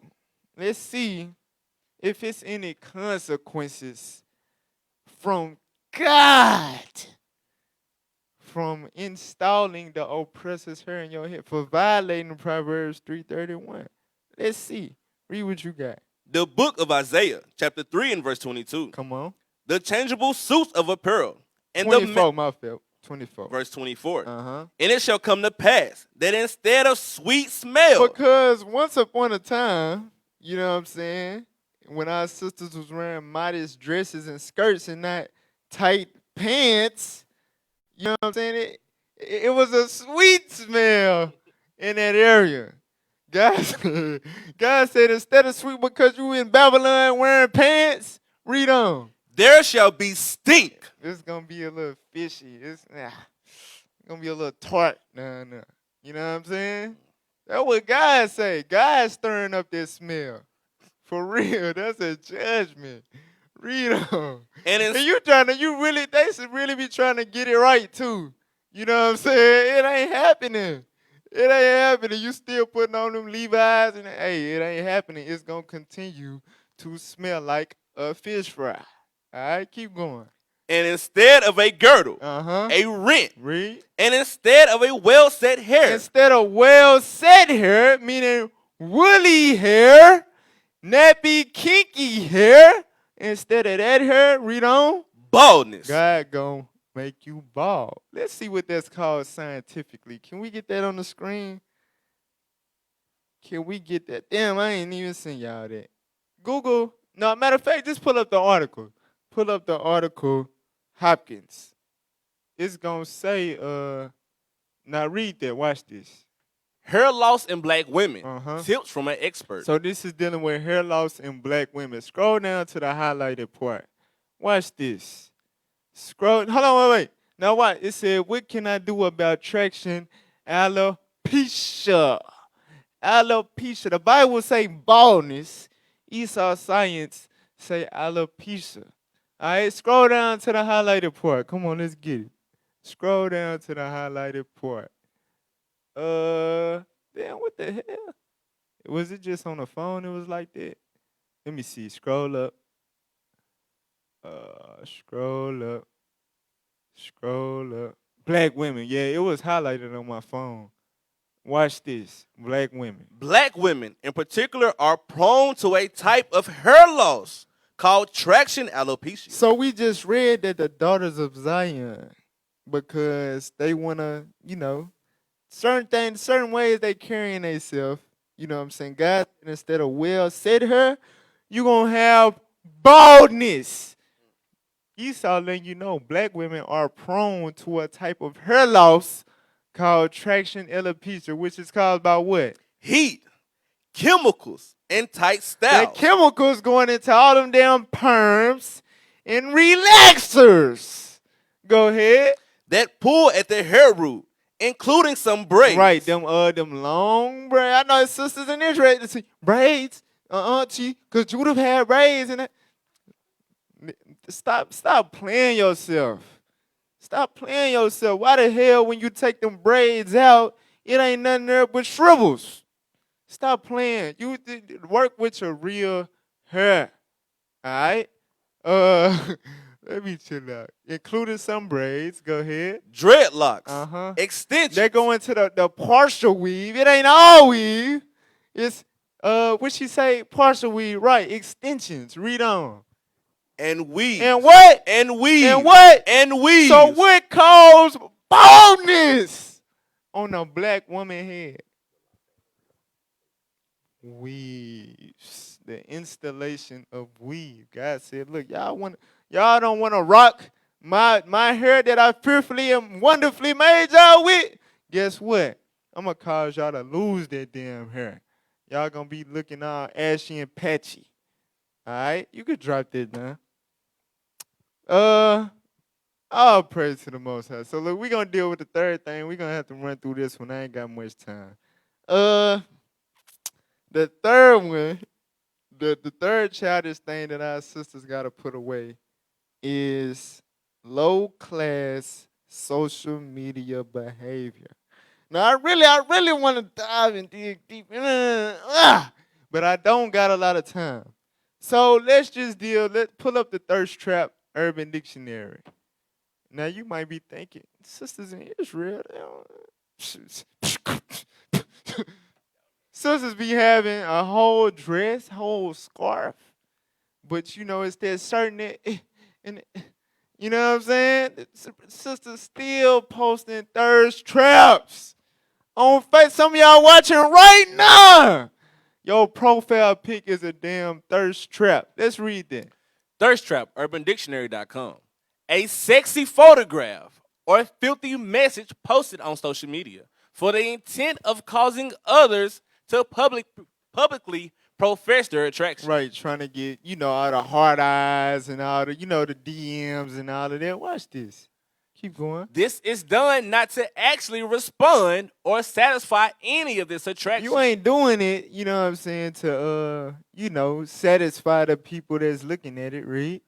But to feed the poster's ego. Make you feel good by getting all them likes and shares, Reed. Or need for attention. Or internally, deep down inside, your daddy was never in your life. You know what I'm saying? You probably was ugly growing up or something. I don't know. You probably glowed up, but you always had that, you didn't get that attention that you starting to get now after you didn't hit puberty. So, let me chill out. Keep going. Keep going. At the expense of the time, reputation, and sexual frustration of those who view the image or reply. So, right, a thirst trap is a sexy photograph. All right? So, why is dealing with sisters in Israel? Because sisters in Israel, you could drop that. Sisters in Israel, man. Let me talk to y'all face to face, eye to eye. You know what I'm saying? I'm a married brother. You know what I'm saying? How in the hell can it be times where I'm scrolling on my phone? I might be looking through my friend requests or something, and I want to make sure a sister in the body, you know what I'm saying? Because, sisters be requesting Yaya Israelites and all that. I could be, looking through your pics to see if you IUIC, and my wife will look over my shoulder and think I'm looking at some damn soft porn or some damn thing, you know what I'm saying? A video vixen or something. You know what I'm saying? Why is that? Why my wife, I don't be doing it. That's why I got like 700 pending friend requests right now. Cause I can't go through them. I can't do it. Why is this, sisters? Why y'all still posting pictures like that? Why y'all still got old pictures from 2 years ago before you repented? You know what I'm saying? All you gotta do is click 2 profile pictures back and you got a damn bathing suit on. What the hell is this? Sisters, listen. Thirst traps, they gotta go. They gotta go. That is not okay with God. Let's read that in 1 Timothy 2:9. Let's read that. Come on. The book of 1 Timothy, chapter 2, and verse 9. Come on. In like manner also, that women adorn themselves in modest apparel. But see, sisters, it's a dress. I'm covered. But it's a word in the scripture that says, keep going. With shamefacedness. With. So the modest apparel, it can't just be modest apparel alone. It gotta be with what? Shamefacedness. Shamefacedness. Read on. And sobriety. So this is going into a level of character, how you display yourself along with the apparel, meaning how you display yourself gotta coincide with your apparel. So modesty is not only limited to what you got on, but it's also within, you know what I'm saying, in which you express. Let's get the definition of shamefaced, the Merriam-Webster. So you got to be in modest apparel with shamefacedness. Modest apparel with shamefacedness. Can we get there? I thought I sent y'all the link to that one. What's up, man? You all right? Oh, praise. Let's read that. Number 1. Shamefaced, Merriam-Webster, showing modesty. Showing modesty. So this is going into, like I said, what you display, what you show with your face, with your pose, with your lips. You know what I'm saying? All of that. You have to show modesty, not just wear modest clothes. You have to show it. There's shamefacedness. Let's look at that word bashful. Let's look at that. That's a synonym for shamefaced. Let's look at that word bashful. Watch this. Read that. Yeah. Bashful. Socially shy or timid. Socially. So remember, we're dealing with low-class social media behavior. Guys, and now we dealt with the gossiping and all of that and the idleness. I should have touched on it then. I think I meant to. But we ain't just going to go into, like, all the stuff that y'all be doing on social media, you know what I'm saying, being messy the always, even on the classes, the live classes, just can't stop coming. Just when the Bible say keep silence in the church. Sisters, do not be socially shy. God said you must adorn yourself with shamefacedness, meaning what? You must be socially shy or timid. Not only should you be looking a certain way on social media, meaning covered up, you know what I'm saying? You look like you're trying to keep something in store for a husband, not display it for the world to see with a click of a button. Not only that, but also what you comment, how you comment, all of that, what you post, all of that. Some sisters be way out of order. All right? That's because y'all was doing that in the world. Did you finish that? Socially shy or timid? Yes. Okay. From there, drop that. Go to Proverbs 11 and 22. Proverbs 11 and 22.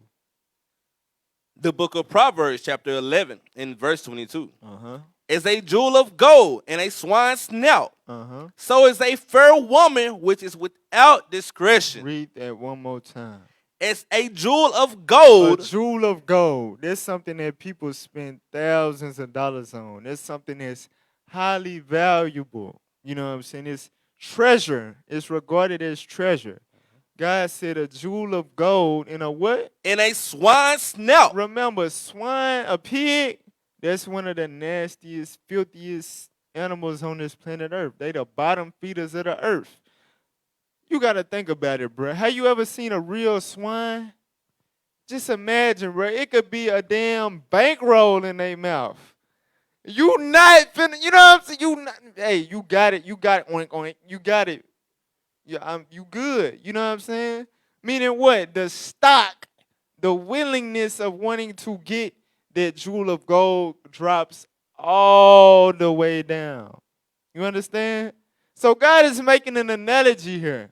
He said, as a jewel of gold in a nasty, filthy pig mouth, read on. So is a fair woman. So is a beautiful, modestly dressing, repentant Israelite woman, read on. Which is without discretion. That doesn't have any discretion. Let's see what that word means.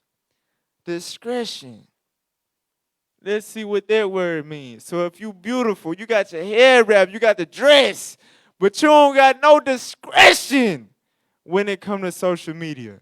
You like a precious jewel, a ring, a kiss begin with K in a pig mouth.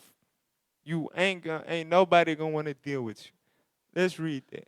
The definition of discretion being not calm. The quality of behaving or speaking in such a way as to avoid causing offense or revealing private information. Let's go back to the first thing we went over. Interestingly enough, but remember, it's dealing with behaving and speaking. Meaning what? Your actions and the way that you speak has to reflect your modest apparel. Modesty is just not about the clothes that you put on. So if you modest and you beautiful, but you don't behave or speak in that same way, then your stock drops. Understand that? Your stock drops. That's what God says. So look, hey, sisters, hey, some of y'all probably jumping for joy, happy, you know what I'm saying, that I'm out of town. I can't go no further. Hey, brother said do part 2. Hey, I'm telling you, bro. I had what? Look, you get that out the screen. Look, watch this. I had 2 more subject matters to address for the Israelite woman, which is, you know, sister's gonna be, but it's the neglectful parenting / spoiling their children, meaning making too much of your children and all that. Some of you sisters, y'all be disobeying y'all damn husband to satisfy y'all kids. For real. That's a topic that we ain't get to tonight.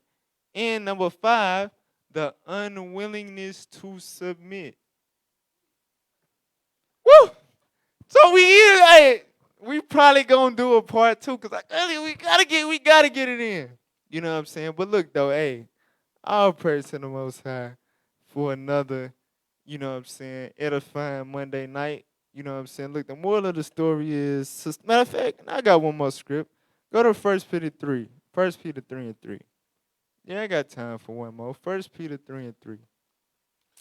The book of 1 Peter, chapter 3 and verse 3. Uh-huh. Who's adorning? Who's what? Who's adorning? Because remember, God said you got to adorn yourself in modest apparel, right? Who's adorning, read? Let it not be that outward adorning, or plaiting the hair, and of wearing gold, or of putting on of apparel. Don't be so simple and make your adorning, or you know what I'm saying, how a person looks at you, all based on what you put on outwardly, because you're trying to attract the wrong type of attention. Read on. But let it be the hidden man of the heart. That's what you need. That's what you must possess in order to attract a real righteous, godly man. And I'm speaking to you single sisters, all right, who be posting all the damn thirst traps. Listen, you ain't in the world no more. You ain't getting dudes like that no more. You want a real righteous, mighty man of God. Let your adorning be the hidden man of your heart. Meaning what? Let it be wisdom. Let it be your obedience to the Most High that attracts a righteous man. Because once I learned these scriptures, once I understood what the Bible was saying about marriage and all of that, that was my main focus when it came to proving my wife. Because I proved my wife. You know what I'm saying? I had to see before she could have said she loved me all damn day. But I had to prove that she loved God. And that was based on her behavior and the way that she spoke more so than her outward apparel. That's what God is saying. Read on. In that which is not corruptible. Uh-huh. Even the ornament of a meek and quiet spirit. Your spirit, your mind is an ornament of your meek and quiet spirit. Another word for meek is submissive. So, sisters, you got to focus on becoming submissive because in Babylon, they didn't raise y'all to be like that. All right? So you want to become submissive, obedient, and quiet. So that goes back to all the backbiting, the gossiping, all of that. Sisters, learn to be quiet. That's the real attraction that you're trying to develop for yourself. Read on. Which is in the sight of God. In the sight of who? Of God. Nah, a nigga on Facebook. Of God. A nigga on Instagram. Of God. In the sight of God, it's a what? Of great price. A high value. Not just modest apparel, but discretion in actions, in speaking, in carrying yourself, modesty in all aspects of your life. God sees that as valuable, treasurable. You're somebody that, needs to be at the top of the stock market when it comes to brothers looking for wives. You know what I'm saying? And you married sisters, hey, a lot of y'all be stumbling blocks for brothers. I don't understand. You married. Why the hell is you, you know what I'm saying? Why is you wearing that? Why is you putting on all that? What's going on? Maybe your husband, I don't know. But look, hey, it is what it is. Like I said, it'll probably be a part 2. More than likely. Israelite women, put away childish things, all right? So tonight, just to recap again, we went over idleness and gossip, low self-esteem, and low-class social media behavior, all right? So just reflect on the class, really take it in and stomach it to fix yourself, you know what I'm saying, and face the stuff that you're battling with that you must overcome, all right? Christ say he or she that overcometh shall inherit all things, all right? So all praise to the Most High. Hey, with that, IUIC Arkansas, subscribe to our YouTube, IUIC Arkansas. We got a radio show on Sundays. Check us out. Subscribe to our channel. We're trying to build up our subscribers. All praise to the Most High.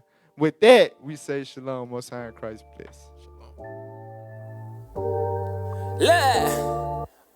Fly through the air as I head to fulfill my purpose. To shake the whole earth with a boom when I hit the surface. They trembling nervous. They know I'm coming for certain. To murder all these niggas, devour all of these serpents. I patiently waited to turn up with fervent heat now that I'm activated. I'ma blow cause it's World War III. I hear you weeping, you're mourning, you're nasty to the teeth. Heroes